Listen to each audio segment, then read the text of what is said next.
Alright guys, in this next problem we're asked to find all of the lines of symmetry in the design of each flag. So this looks like we're looking at the flag of Alaska here. I'm going to ask myself, well, I've got a rectangle, and obviously if I had a rectangle off to the side, let's go ahead and draw one real quick. So here's a rectangle here, and we know that since rectangles have opposite ends that are congruent to one another, if I were to cut this rectangle in half, well, this half of the rectangle would be congruent with the other half. I would have a true line of symmetry. Or I could cut this rectangle in half here. And let's go ahead and erase that shading real quick. I know that the top half, it's an exact match of the bottom half, so I'd have a second line of symmetry here.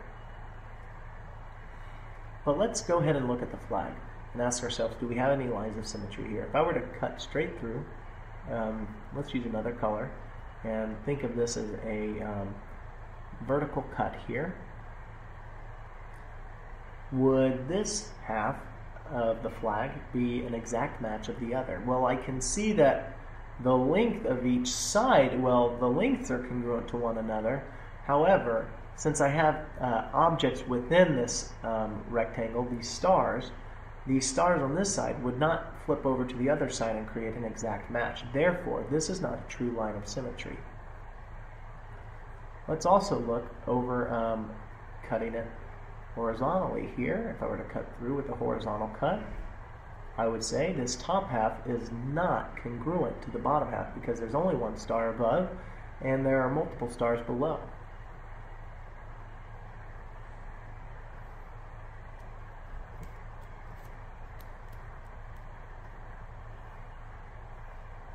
So I would say that the flag of Alaska has no lines of symmetry. There are none in it. Let's move on to another flag. We have the Arizona State flag here.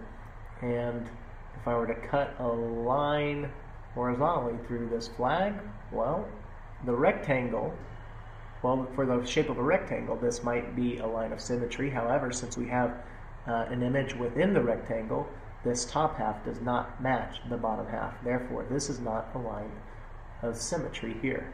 However, if I were to cut a line vertically through the top and straight down through the center of the star, I can see that this half of the flag is congruent to the other. Therefore, this is a line of symmetry. Cool stuff. Let's look at another one. This time we're looking at a Colorado State flag here. Well, if I were to cut straight through vertically here, I can see that this is not a line of symmetry. This half does not match this half.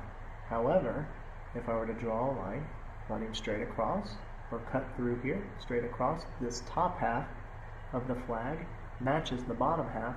Therefore, I do have a line of symmetry running horizontally here. Cool stuff. Let's look at one more. This time we have the flag of New Mexico.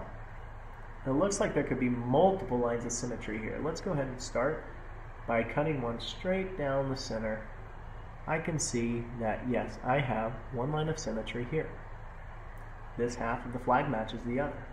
Also, if you were to cut a line straight through the center horizontally, you would see that the top half is congruent with the bottom half. Therefore, we have two lines of symmetry. But then some people might say, you know what? Because, well, we have a circle here. I'm going to change pins real quick. We have our circle, and there are 1, 2, 3, 4 lines running away from that circle and also on the opposite end of the circle. And it's also doing that on both side ends. Well, you know what some people say is if we took this flag and drew a line of symmetry, let's actually use arrow if we can, make it as perfect as possible. This would be a line of symmetry cutting through the flag. However, there's a problem with this concept, and it deals with the shape of this rectangle here.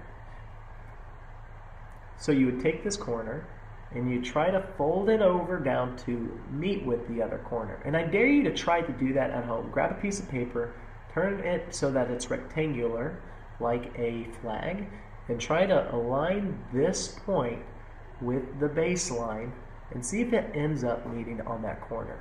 What will end up happening though, if you were to fold this downward, we can see that it would follow this angle and end up somewhere over here. It wouldn't match up. But what would your new shape look like, and would it be an exact match still? Well, let me draw the new shape using a new color. You would have this original point still there, so that would be here. And your new point that you folded over would land somewhere here, and you would still have that corner in place, so we'll put that there. Now, what would happen next? Well, let's look at what other points would still be around. You'd have this point in its place, so I'm just going to draw that here. And you would have everything up to this edge that wasn't folded over, so it would be in line with the new base that you created. And what we can do here, I'm just going to start connecting some parts. This is the area that has been folded. And the area that's left untouched, it's the gap, or the part that's visible still. So there's not an exact match here. There's some overlap or some parts that haven't been covered. Therefore, it's not an exact match. So rectangles, you cannot fold diagonally or cut diagonally to create lines of symmetry. Cool stuff, guys. I'll see you in the next problems.